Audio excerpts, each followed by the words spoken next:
হ্যাঁ আবার সব তুই লিখে নামা ব্যাটারি দুর্বল হয়ে গেছে লিখে নামা তুই দেখ কেন কর আস্তে আস্তে যাও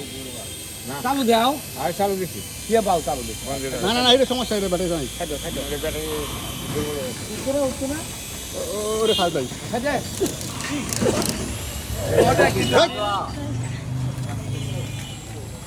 বেটা বেটা আহা 24 আট দিছে